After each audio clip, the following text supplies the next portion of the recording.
bem? Dia frio, né? Seria bom hoje. Me desculpem a brincadeira.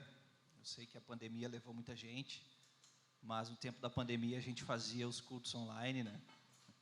Hoje seria um dia propício, né, para fazer uma transmissão de casa, né? Então, graças a Deus por todos que se levantaram, estão aqui.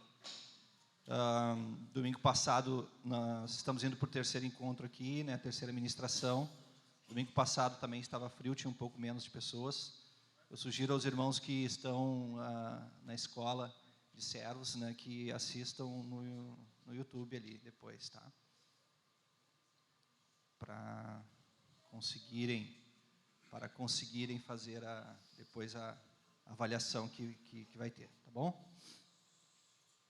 E há quem diga aqui que o pessoal a gente já faz a escola de servo há alguns anos, há quem diga que a minha avaliação é mais, que eu dou uma puxada mais, apesar de que eu acho que não, né? Não é verdade. Não é verdade. Enfim, estava comentando com o pastor Alberto ali que esse momento aqui, né, o momento daquele que ministra, que prega, esse é o nosso calvário. Esse é o nosso momento de morte também, né? O nosso momento de cruz, né? Porque muitas vezes eu até disse para ele, ó, pastor, eu vou ali, vou falar coisas que eu ainda não vivo, né? E às vezes há jargões no mundo cristão, né, no mundo evangélico, de que as pessoas vão e falam aquilo que não vivem, né? Mas dificilmente tem alguém aqui que cumpra toda a palavra de Deus. Se tem, glória a Deus, né? Mas a gente vive, né? A gente estuda, a gente busca a Deus justamente para alcançarmos, como a gente falava, cada vez mais podermos nos tornar mais parecidos com Cristo, né? Mais parecidos com Ele, né? Então, dando continuidade aqui na nosso estudo, né? Nossa ministração, nossa pregação, como quiserem chamar, né? Vamos continuar falando a respeito de Cristo, como a gente fez a chamada ali, a respeito da sua missão, né? Nosso exemplo máximo de liderança, né? Nosso exemplo máximo de discipulador, nosso exemplo máximo de entrega, né? De alguém, né? E a gente falou nos outros encontros a respeito disso, né? Todos nós somos chamados, de certa forma, a liderar, a discipular, lembram disso, né? Na liderança espiritual, então, todos nós, quando abraçamos o Evangelho, aceitamos a Cristo, né? Ou Ele nos aceitou, né? Todos nós somos jogados por meio disso, né? É uma mistura então, liderança espiritual, ela é uma mistura de qualidades naturais e espirituais, né? E o dom facilita, evidentemente, né? Nem todos têm um dom nato de liderança, mas a gente precisa desenvolver isso, né?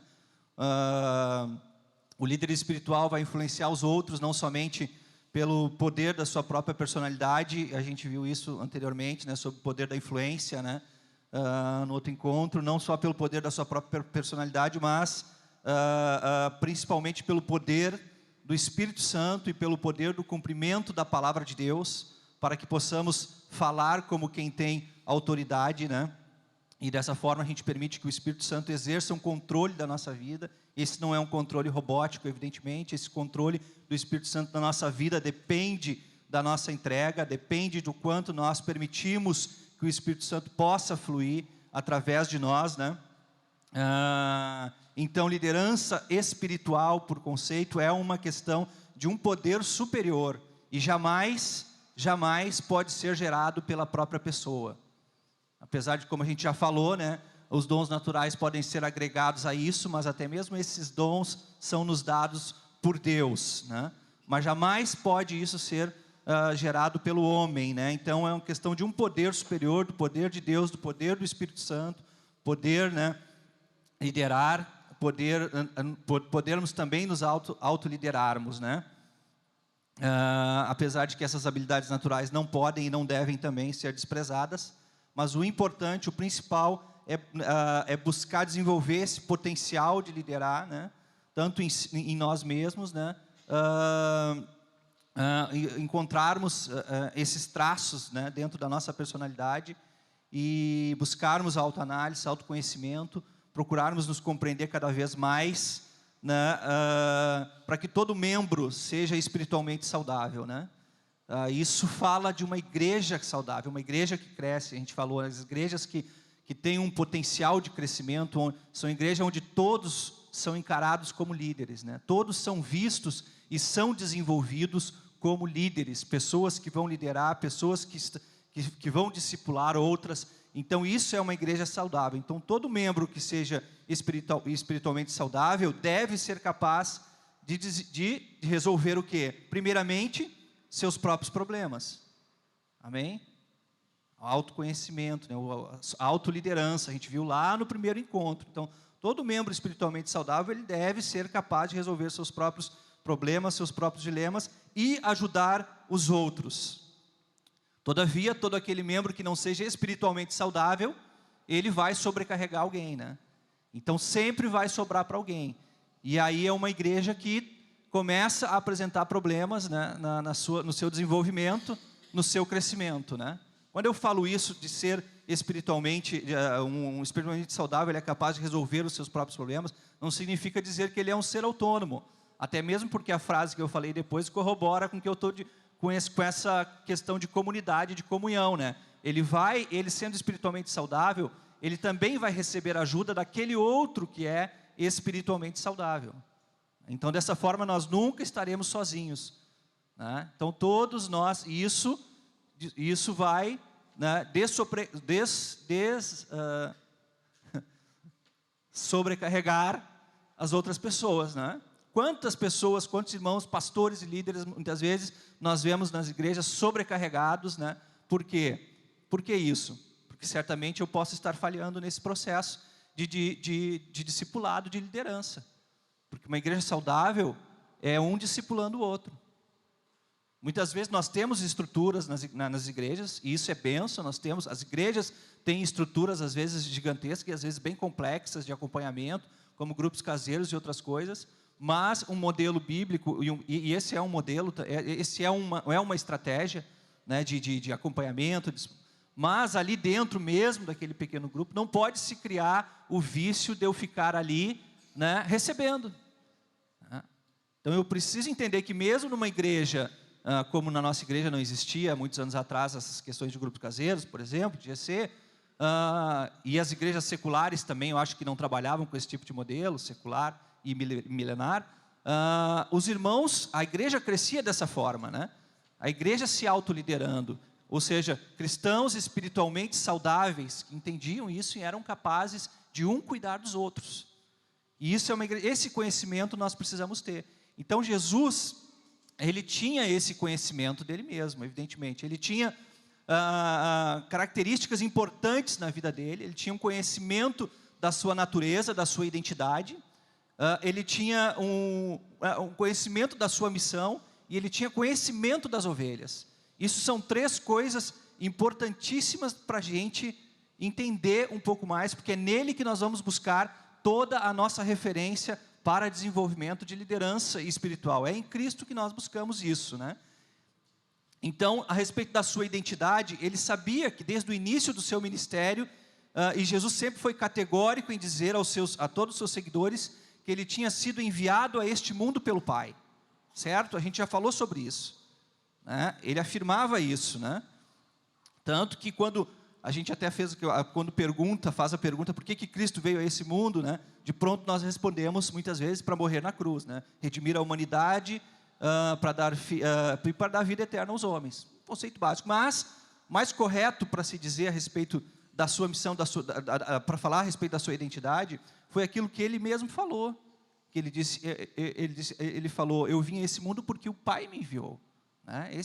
Essa era a consciência principal que mantinha ele firmado na sua identidade, né, na sua natureza, sabendo que foi o Pai que enviou. A respeito da sua missão, Jesus ele foi enviado a essa terra para cumprir algumas missões, né? Cada uma delas foi confiada ao Pai antes mesmo que ele viesse a esse mundo e nascesse, né? Deus também confiou a Jesus a mensagem exata que ele deveria transmitir para todo mundo, né? As próprias palavras de Jesus nos mostram isso lá em João 8, 26 e 29, né? Eu não dei nenhuma referência ainda, né? Que diz assim: não falei por mim mesmo, mas o Pai que me enviou me ordenou a dizer o que falar, né? Olha só a compreensão plena que Jesus tinha, né? Até mesmo aquilo que ele iria falar, ele sabia que era o Pai que o tinha dito e que tinha ordenado para ele falar. Será que a gente pode alcançar isso? Será que temos condições de que da nossa boca, né, só saiam palavras que a gente entende que é aquilo que o Pai nos pediu para falar? Então, às vezes a gente pode assim achar imediatamente que não, por compreender que isso se dá da forma assim: no momento que eu vou falar, vou receber um download do céu nessa hora e vai exatamente aquilo que eu vou dizer. Não, quando a compreensão disso para nós, a possibilidade de nós vivermos dessa forma e falarmos somente aquilo que o Pai nos pediu para falar, é aquilo que está na palavra. Aquilo que a palavra nos diz, aquilo que a palavra nos ordena a respeito do que falar. O texto bíblico diz que as nossas palavras sejam sempre temperadas, moderadas, né? Nos diz até no que pensar, né? A palavra de Deus nos fala sobre isso, né? Então existe sim possibilidade em Deus de nós dizermos, falarmos e pensarmos, né, aquilo que o Pai nos pediu para falar e para dizer, né? E ele tinha essa compreensão não só da sua identidade, da sua natureza, de saber que foi o Pai que o enviou. Se nós não tivermos noção clara disso aí, de por que nós estamos aqui, que o Pai nos enviou, todo o resto pode ficar confuso. Porque daí nós saímos por aí cumprindo missões, buscando fazer coisas, sem entender com clareza a nossa identidade. E aí daqui um pouco a gente se frustra, dá algo errado, acontece alguma coisa no caminho, e a gente desiste. Mas quando a gente tem a certeza, voltando lá nessa primeira questão da identidade e natureza, quando nós temos questão que foi o Pai que me enviou, que foi o Pai que me colocou nesse lugar, que foi o Pai que me entregou, que foi o Pai que me enviou para esse lugar que eu vivo, para o ambiente que eu estou, para o lugar que eu estou, as coisas, as dificuldades que virão não vão me demover dessa posição, né? E eu vou continuar cumprindo a missão, eu vou continuar buscando ouvir e falar e dizer aquilo que o Pai me pediu para dizer e falar, no cumprimento desta missão, né? E no cumprimento dessa missão, quando se fala de liderança espiritual, entra a questão de ovelhas, que é outra coisa que Jesus tinha: identidade, compreensão plena de identidade, de missão e de ovelhas. Ele sabia muito bem, tanto que quem eram as suas ovelhas, tanto que a metáfora predileta que Jesus gosta de usar a respeito, quando vai falar das pessoas e daqueles que o estavam seguindo, fala a respeito do relacionamento com o seu povo, que foi ilustrado exatamente dessa forma, do pastor e da ovelha. O Antigo Testamento está repleto de alusões a Deus como o pastor de Israel. Está repleto, tem vários textos, Isaías 40, Salmo 23, né? A gente não tem tempo para ficar lendo esses textos, mas o Velho Testamento está repleto dessas alusões em que trata Deus como o pastor do seu povo, o pastor de Israel. E além disso, o conceito de pastorear tornou-se também uma importante imagem explicativa para retratar um tipo de liderança espiritual em Israel, né? Os reis, os profetas, os sacerdotes, por muitas vezes, eles são também chamados de pastores, né? Então, liderança espiritual, muitas vezes, na palavra de Deus, nós vamos também encontrar essa questão de pastores. Para entender por que eu estou usando essa palavra ovelha, né? Porque se eu estou usando a palavra ovelha, quem é que cuida da ovelha? Quem cuida da ovelha é o pastor. Então isso a gente vê inúmeras vezes na palavra de Deus, é uma metáfora muito importante e uma definição muito importante para nós aqui também, né? Tem textos como lá em Jeremias 23, de 1 a 4, em Ezequiel 34, em Zacarias 11, onde a gente vai ver, por vezes, os profetas ou os sacerdotes também sendo chamados de pastores, né? E também essa parábola, essa metáfora não foi usada também por Jesus por acaso, né? Uma vez que ele tinha um claro conhecimento ao pastor ferido, conforme profetizado lá em Zacarias, uma imagem que era uma imagem cultural de fácil entendimento para os ouvintes. Lá em Zacarias 13. Então, Jesus vai usar para aqueles ouvintes daquele tempo uma imagem cultural que para eles também era fácil. Então, aí Jesus vai se descrever como o bom pastor, cuja obra consistia, então, em dar a vida pelas ovelhas. Aí ele chega lá em João 10, e aí ele vai, de fato, se descrever como o bom pastor. E ele vai se definir como sendo o bom pastor, aquele que dá a vida pelas ovelhas. Então, esse conceito de ovelha era importante porque mostrava não somente o grupo de pessoas que ia crer em Jesus. Ele mostrava tão somente o grupo de pessoas que ia crer em Jesus. Porque quando fala de ovelhas, fala de um grupo específico. E Jesus estava querendo mostrar isso para aquelas pessoas, né? Saber identificar quem são as ovelhas, né? Quem são aqueles que Deus nos deu, né? Isso é importante para toda a liderança, né? Poder identificar quem são essas pessoas que estão do nosso lado, quem são essas pessoas que nós vamos ter que ajudar, quem são essas pessoas que nós vamos ter que liderar dentro daquele assunto que eu falei de uma liderança saudável, de irmão saudável, de uma igreja cristã saudável, né? Nós podemos entender e olhar e ver quem são aqueles que estão ali à nossa volta, que estão precisando, que a gente precisa pastorear nesse termo, nesse conceito de discipulado. Não confundam aqui quando eu falo pastor, que eu preciso então receber, como o texto lá de Efésios 4, que vai dizer que Deus deu uns para pastores. Não é sobre isso que eu estou falando, tá? Não confunda. Então, quando a gente, às vezes pode dizer assim, tu é o pastor ali daquele grupo. Não é nesse contexto lá de Efésios 4. Aqui eu estou trazendo um contexto bíblico daqueles que cuidavam de pessoas, daqueles que discipulavam pessoas, daqueles que andavam junto com as pessoas, né? E aí, então, essa metáfora demonstra o conhecimento perfeito que Jesus tinha das ovelhas e daqueles que iriam segui-lo, né? Se a gente for ler João 10, a gente não tem condições de ler aqui, não tem tempo para isso, infelizmente, mas a gente vai ver o conhecimento que Jesus tinha daqueles que realmente eram as suas ovelhas, porque a gente vai ver ele usando elementos ali que mostram claramente que ele sabia quem eram, né? Sabiam quem eram as suas ovelhas, e ele vai ali falar então também sobre aqueles que eram os falsos, quem eram as verdadeiras ovelhas, e também ele vai falar daqueles que eram também os falsos pastores. Então a missão dele era juntar que eram as ovelhas deles, mas também Jesus ali queria identificar aqueles que eram os falsos pastores, né? E ele vai dizer, Jesus vai dizer assim, ó, eu sou a porta das ovelhas. Lembra desse texto? Está lá também em João 10. Eu sou a porta das ovelhas.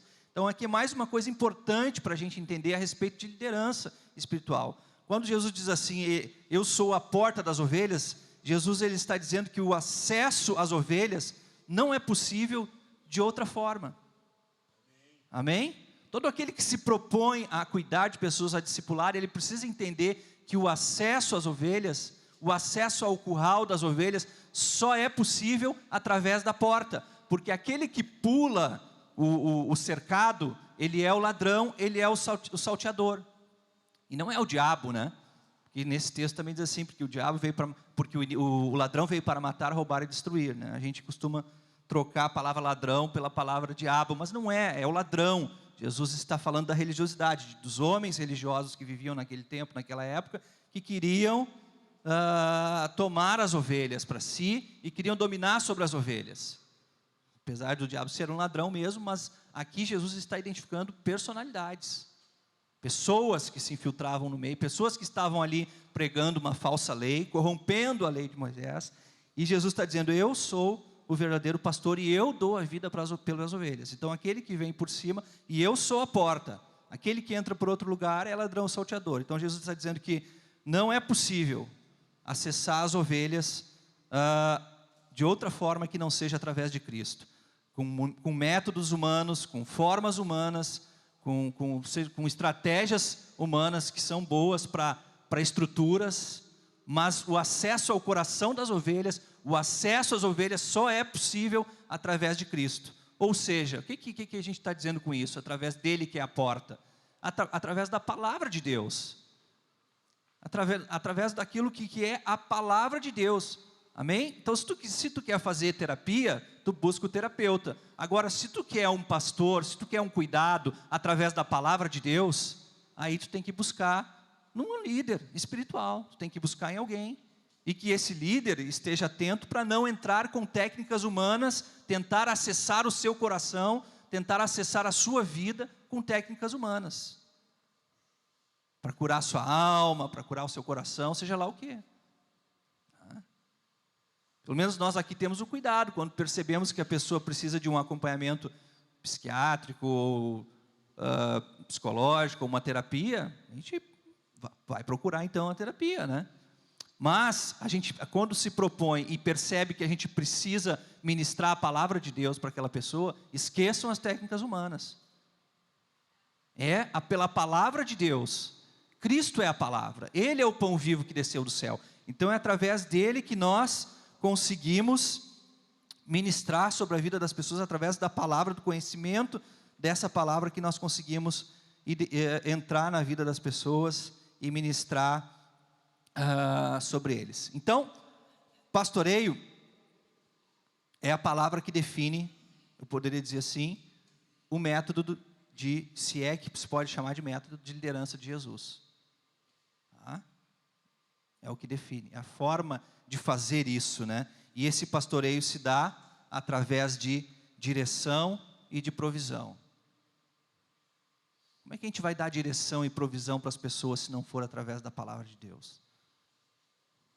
Aí fora no mundo as pessoas estão cheias já de coisas, já estão cheias de informações.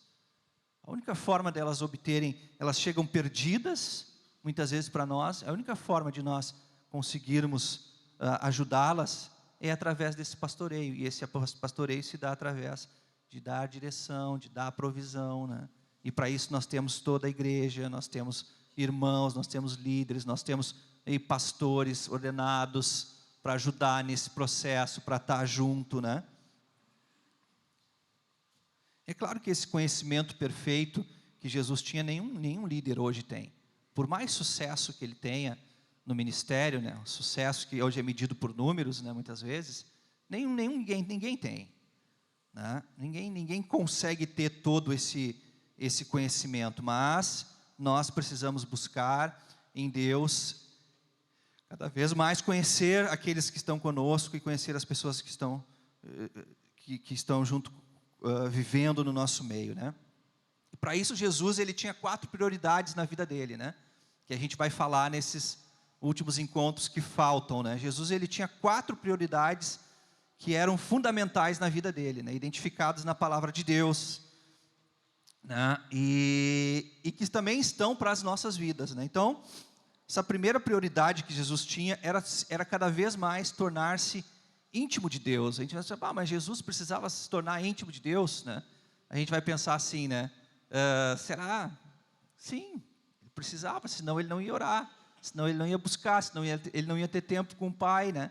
Ele precisava se comunicar com o Pai.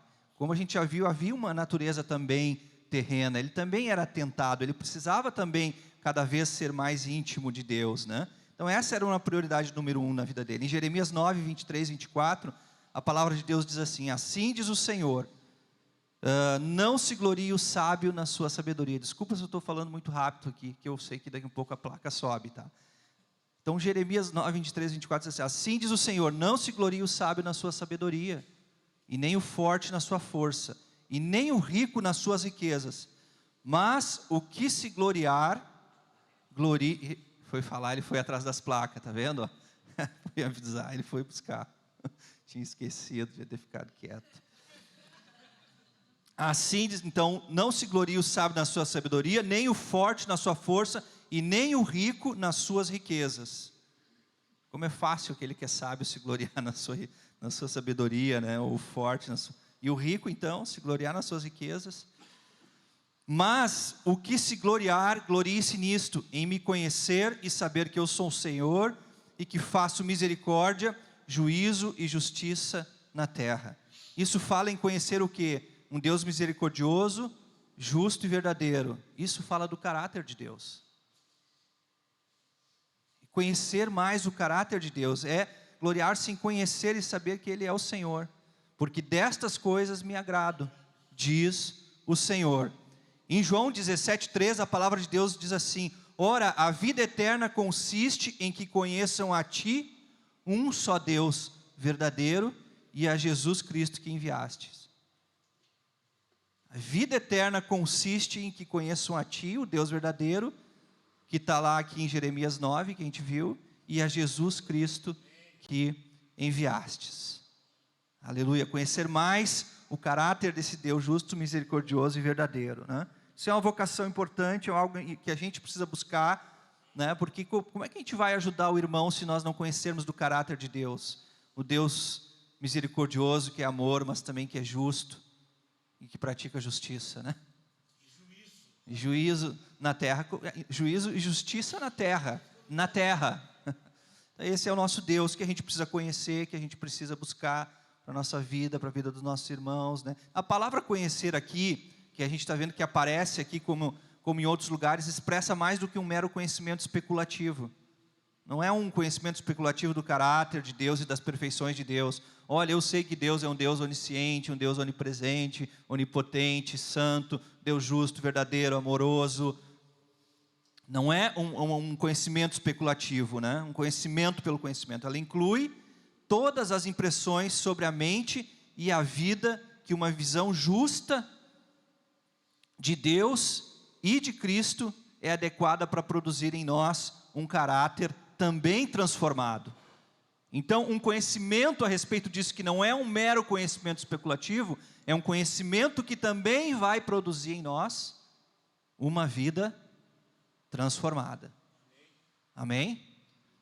Então, isso é uma identificação para nós, um balizador para nós, compreendendo se aquilo que nós estamos buscando é um conhecimento especulativo apenas, ou não. Realmente é um conhecimento profundo, é um conhecimento verdadeiro, e isso vai produzindo em nós transformação na nossa vida e no nosso caráter e no nosso conhecimento a respeito dele, né? E é claro que isso inclui dentro disso amor, reverência, obediência, honra, gratidão. Esses elementos a gente identifica que há na nossa vida, significa que de alguma forma esse conhecimento que nós estamos buscando dele, esse conhecimento que nós estamos buscando nele, tem feito diferença na nossa vida. Se nós percebemos, né, um aumento de amor, de reverência, de obediência, de honra, de gratidão, de paciência, a palavra que a gente já viu aqui de Gálatas, né, 5:22, vai falar do fruto do Espírito na nossa vida sendo desenvolvido, né? Isso fala de um conhecimento desse Deus, né? Então, tudo que nos tornamos, que conquistamos e que tem realmente um valor eterno, depende da graça de Deus e do nosso nível de intimidade com Ele. Amém? Então, essa intimidade, essa busca por intimidade, conhecer esse Deus, vai nos levar a amar a Deus. Então, esse amor, não é esse amor aí que é a hipergraça. Não sei, alguém já ouviu falar em hipergraça? Não é um amor que não dá tempo aqui da gente explicar, procura depois no Google que vai ter alguma definição sobre isso. Não é esse amor. O amor de Deus não significa desenvolver um estado emocional por Ele, né? E nem contemplativo, assim como essa graça que nós recebemos também, ela é transformadora, né? Que nos faz conhecer mais Ele. Nós amamos, na verdade, nós amamos quando obedecemos, né? Então esse amor a Deus não é desenvolver um estado emocional. Como é que a gente percebe isso? Porque toda vez que a gente desenvolve um estado emocional em relação a Deus, ou em relação a alguém, quando a gente percebe que é só um desenvolvimento de estado emocional, quando algo dá errado, ou quando há uma decepção, o que acontece? A gente desiste, a gente também se decepciona, a gente também fica mal, a gente também acha que tudo foi colocado a perder, acabou. Quando eu erro, quando eu peco, quando eu falho, agora tudo foi por água abaixo. Que conhecimento é esse desse Deus santo, justo e verdadeiro que a gente está desenvolvendo? Que amor é esse? Que entendimento é esse dessa graça que nós temos? Nós estamos então desenvolvendo um estado emocional? Ou realmente nós conhecemos esse Deus misericordioso? Então nós amamos quando obedecemos. Texto conhecidíssimo, João 14, 21, 23. Aquele que tem os meus mandamentos e os guarda, esse é o que me ama. E aquele que me ama será amado de meu Pai, e eu o amarei, e me manifestarei a ele. E Jesus Mais uma vez, Jesus respondeu e disse: se alguém me ama, guardará a minha palavra, e meu Pai o amará, e viveremos para ele, e faremos nele morada. Então, a palavra obediência aqui, ela é uma chave desse nível de intimidade, desse primeiro processo de buscar intimidade com Deus, né, que vai começar a aparecer na nossa vida, cada vez mais forte. Num primeiro nível nós temos grande dificuldade em obedecer, mas depois nós vamos desenvolvendo mais e entendendo mais isso, né? E realmente amar a Deus é obedecê-lo, né, a ponto de deixar desenvolver na nossa vida cada vez mais o caráter de Cristo em nós, né, o conhecimento desse Deus, né? Então viver em obediência vai nos trazer, vai nos revelar e vai nos trazer 3 objetivos muito claros. Então não é um obedecer por obedecer. Há muitos benefícios na obediência, né? Então, primeiro, revela a realidade da circunstância a partir da perspectiva de Deus. Quando a gente se propõe a obedecer a Deus, a buscar essa intimidade, de conhecer esse Deus cada vez mais, e andar em obediência, nós vamos conhecer cada vez mais a realidade das coisas a partir da perspectiva de Deus. Tu quer ver uma pessoa perdida, um cristão perdido, é não conhecer a realidade da circunstância à sua volta a partir da perspectiva do Pai, mas a partir da sua própria perspectiva. Estará perdida. E é difícil, irmãos, isso não é fácil. Às vezes a realidade é tão dura, ela é tão complexa, ela é tão delicada, ela exige tanto de nós, que tirar os nossos olhos da nossa perspectiva e colocar os olhos na perspectiva do Pai sobre tudo aquilo que está acontecendo, exige muito, muito esforço, exige muita intensidade da nossa parte. Outro dia um pastor me perguntou: como é que está a tua vida com Deus? Também, os pastores também perguntam para a gente essas coisas, sabe? Não é só tu que é questionado, né? E eu disse: olha, pastor, a minha vida com Deus podia estar melhor, dado a intensidade que eu já vivi com Deus, e que eu lia a palavra e a Bíblia, e muitas vezes poderia estar melhor, mas isso é o nível de cada um, né? Hoje eu até leio, mas também não estou lendo tanto. A orar, tenho orado, mas também tá orando como? Está orando, estou orando, estou buscando. Então essas coisas exigem de nós intensidade, senão a gente fica perdido. E às vezes a gente começa realmente a ficar meio perdido, começa a parar de olhar a partir da perspectiva de Deus, e aí a tendência a se perder completamente é muito grande. Então, essa vida de obediência, né, de intensidade, em buscar, em conhecer a Deus cada vez mais, né, em guardar aquele que tem os meus mandamentos e os guarda, precisa, para conhecer, esse conhecimento, esse entendimento, é de alguém que conhece os mandamentos, conhece, alguém que entende, não só aqueles conhecimentos especulativos, mas os guarda também, percebe como a palavra se encaixa perfeitamente, não é só como algo especulativo, mas também guarda no seu coração, produz essa obediência.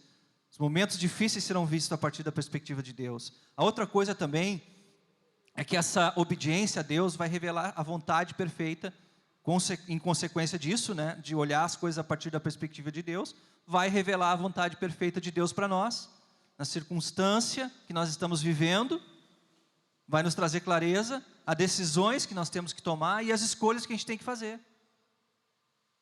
Está tudo interligado. E a obediência é uma ferramenta que o Espírito Santo usa a fim de nos capacitar a seguir cada vez mais a vontade de Deus na nossa vida. Então, se não experimentamos intimidade com Deus, se nossos liderados também não verem isso e não experimentarem também, dificilmente nós teremos resultados de validade eterna na vida das pessoas. Dificilmente nós vamos ver na nossa vida e na vida das pessoas. Então, buscar intimidade é isso. Buscar intimidade com Deus é isso. Andar em obediência. E uma outra coisa importante nesse caminho de busca da intimidade com Deus, que vai vir junto com essa obediência, é uma outra coisa chamada temor de Deus. Desenvolver o temor de Deus na nossa vida. O medo saudável de um Deus santo. O medo saudável, o temor, o medo. Não vou fazer diferenciação nenhuma dessas palavras, tá? Temor e medo. Tá? De fato é isso que eu quero dizer. O temor, o medo saudável de um Deus santo coloca o Senhor no trono do nosso coração. Nos coloca em uma posição de humilhação e nos faz escolher a santidade em vez do pecado. É isso que esse temor, esse medo desse Deus santo, que também é justo, que é amor, que é misericordioso, mas é justo, que é verdadeiro, nos coloca Ele no trono do nosso coração e nos faz escolher a santidade em vez do pecado, muitas vezes. Algumas vezes isso não acontece. É fato, a gente já viu isso aqui na aula, o pastor Alberto falou sobre isso, né? Teve um domingo inteiro que foi sobre santidade, né? Então, mas esse temor nos faz, então temer a Deus nos faz colocar a sua vontade no topo de nossas prioridades. A importância do temor é essa, nos faz colocar a Deus no topo de nossas prioridades. E a respeito do temor de Deus, eu queria ler uns textos com vocês, porque às vezes a gente fica muito preso a um texto único, né, que o temor de Deus é o princípio da sabedoria, né? Mas o temor de Deus, ele tem para nós benefícios incríveis, né, que eu queria dar uma lida com vocês rapidamente em alguns textos.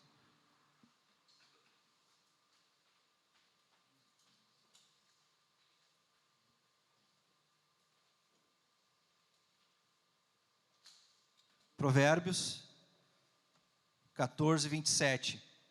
Vou falar aqui para ficar mais rápido. Provérbios 14, 27. Quem achou pode ler. O pessoal que tem voz.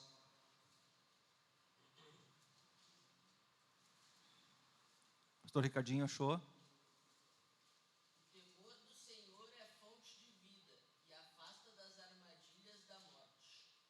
Olha só, o temor do Senhor, olha o benefício de temer a Deus. Temer a esse Deus santo, né? Colocar Ele como prioridade na nossa vida. Ele se torna para nós uma fonte de vida e nos livra dos laços da morte. Ou seja, nos faz escolher e deve nos fazer escolher, né, a santidade em vez do pecado. Próximo texto vai aparecer aqui, então pode ler dali mesmo, né? É que para mim não está aparecendo. Mas se tivesse, acrescenta Provérbios 10, 27.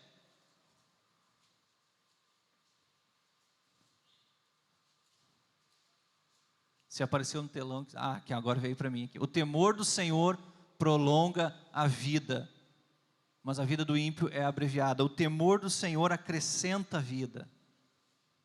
Mais um benefício de temer a Deus. Provérbios 3, 26.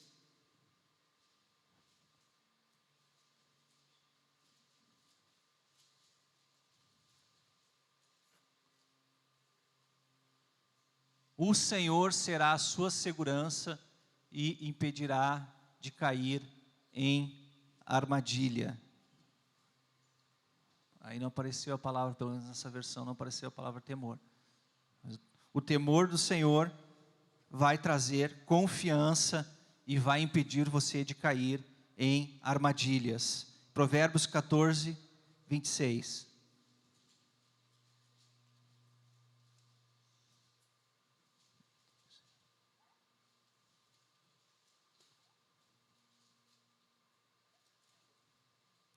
Essa referência aí de que o temor do Senhor vai te impedir de cair em armadilhas, né? Você imagine a ideia de estar chegando perto de um local perigoso e te traz aquele temor e aquele medo, e aquilo te faz com que tu pare naquele momento e não prossiga adiante. É como aquele passarinho que está chegando perto da arapuca ali da gaiola e desiste de... Claro que ele não tem temor do Senhor, mas é Provérbios 14, 26 vai dizer também: no temor do Senhor tem o homem forte amparo, e isso é refúgio para os seus filhos.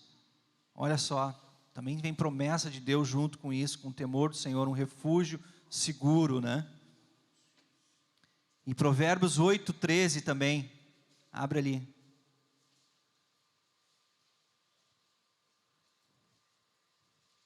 O temor do Senhor consiste em aborrecer o mal, a soberba, a arrogância, o mau caminho, a boca perversa, eu os aborreço. Né? Os textos que a gente leu antes de Provérbios fala de benefícios do temor de Deus, né? Aquilo que o temor de Deus vai trazer para nós, fonte de vida, vai acrescentar vida, vai trazer confiança, vai trazer refúgio seguro, vai nos impedir das armadilhas. E aqui esse texto ele amplia em 8:13, explicando um pouco melhor o que é o temor do Senhor. Consiste em como é que se dá isso? Aborrecendo o mal, a soberba, a arrogância, o mau caminho, a boca perversa, e são coisas que o Senhor abomina, né? Em Provérbios 14:2.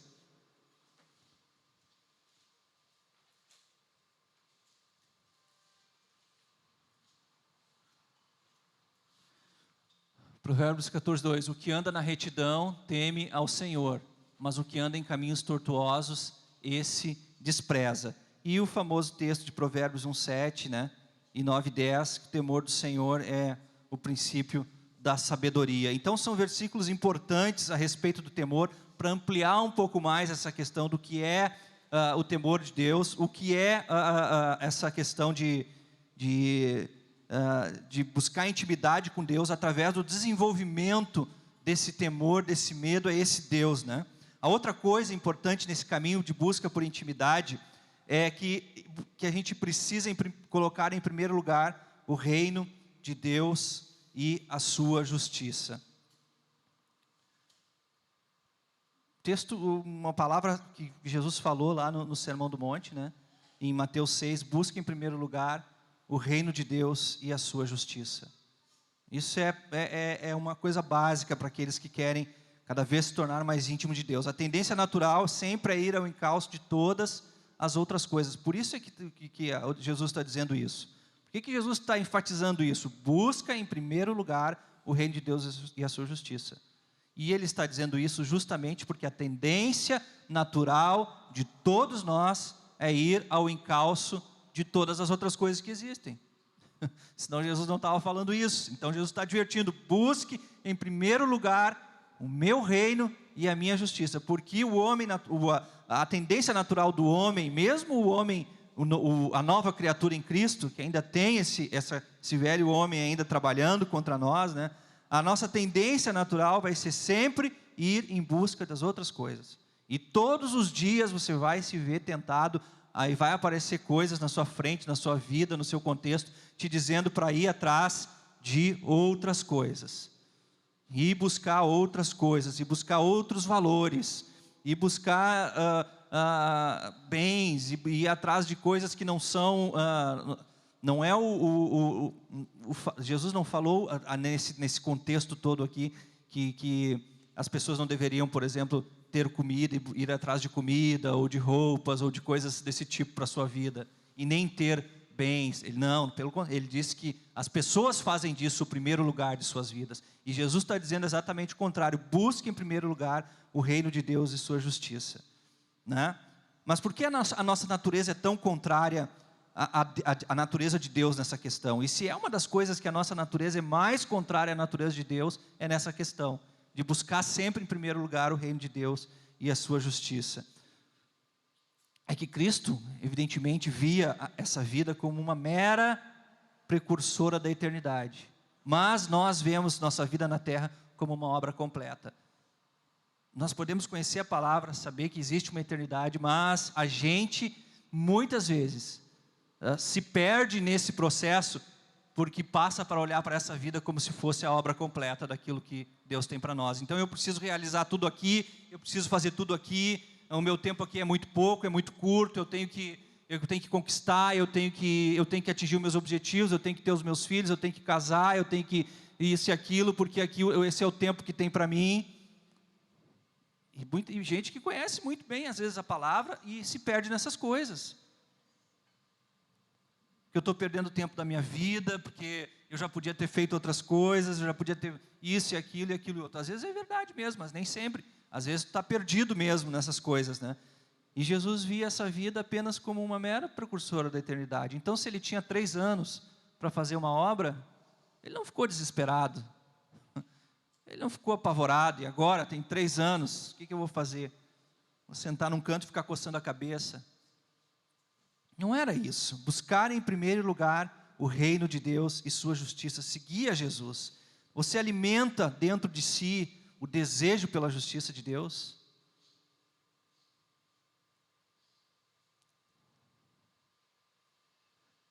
Alimenta isso dentro de ti todo dia, esse desejo de viver isso. Nós vivemos por nosso próprio resgate e salvação muitas vezes. Não estou respondendo por vocês, eu só estou... Mas o que nos impede é isso, nós vivemos por nosso próprio resgate e salvação. E vamos construindo a nossa torre de Babel, né? Por assim dizer, né? Porque era isso, o interesse deles lá em Gênesis 11 era isso, né? Construir a sua própria, construir ali o seu próprio resgate e a sua própria salvação. Eles não queriam mais ficar dependentes de Deus, né? Daqui um pouco Deus inundava tudo de novo.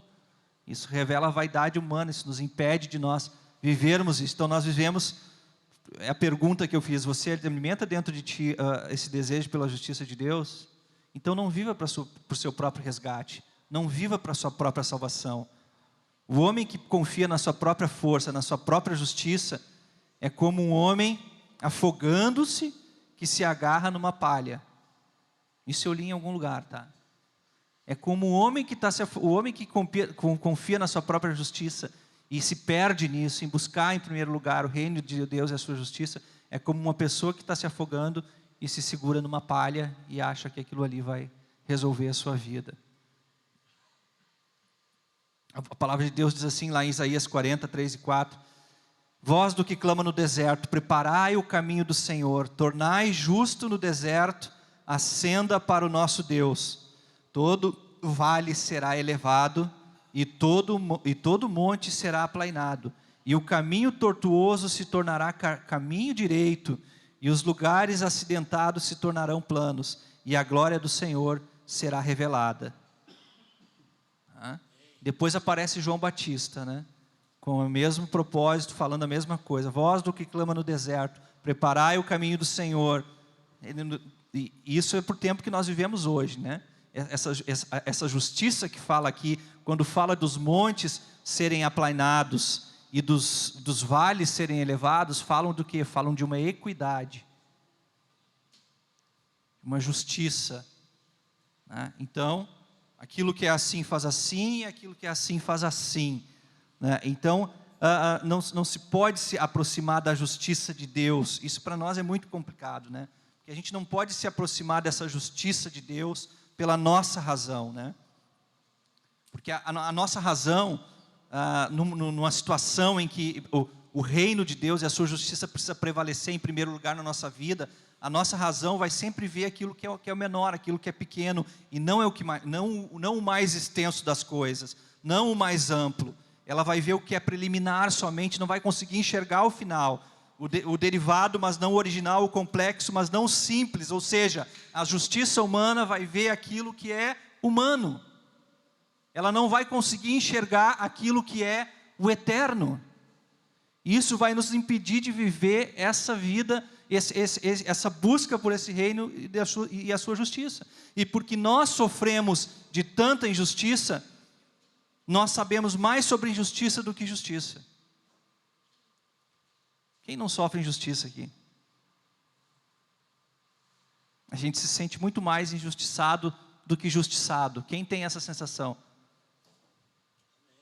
Na vida, né? A vida é injusta, né? É que esse pensamento, poxa, como a vida foi injusta comigo, né? Tá vendo? Por isso que se nós nos aproximarmos, essa visão é míope, tá? Essa visão é míope. Como eu fui injustiçado nessa vida. Por isso que se aproximar da justiça de Deus, querer viver isso, através dessa ótica humana, é como o homem se afogando que se agarra numa palha. Vai se afundar. Porque nós sofremos muito mais de injustiça. E de fato sofremos, mas tu não pode deixar que essas circunstâncias, como a gente já falou, e nós sofremos, muitos já sofreram mesmo, muito mais Não estou dizendo que não, né? Mas isso nós temos que buscar a justiça de Deus. Que a palavra vai dizer que a nossa justiça, a justiça humana, ela é uma imundícia, né? E nós vamos sofrer mais de injustiça. Então, nós nos aproximamos dessa justiça por fé. Nós aprendemos que todo o nosso viver e aprender tem um objetivo, e que cada oportunidade, preste atenção, irmãos, estamos terminando, cada oportunidade, cada ida e vinda, de uma experiência alegre ou dolorosa na nossa vida, fala de uma existência mais alta e mais profunda do que apenas alegria e dor. Amém? Também não estou aqui trazendo nada que vá alcançar o que é a justiça de Deus, mas alguns elementos para nós podermos, de alguma forma, compreender um pouco mais o que Jesus está dizendo. Busca em primeiro lugar o reino e a justiça de Deus. Não é porque nós sabemos mais sobre injustiça que nós temos que olhar para as coisas e aplicar a nossa justiça humana. Não, nós temos que buscar e entender, e vou repetir isso aqui de novo, né? Para nós nos aproximarmos mais ainda da justiça de Deus, nós precisamos de fé. Por isso que quando Jesus diz assim, quando os discípulos perguntam, quantas vezes a gente deve perdoar o irmão ofensor? E o que Jesus fala? 70 vezes 7. Isso está falando do quê? De equidade e de justiça, né?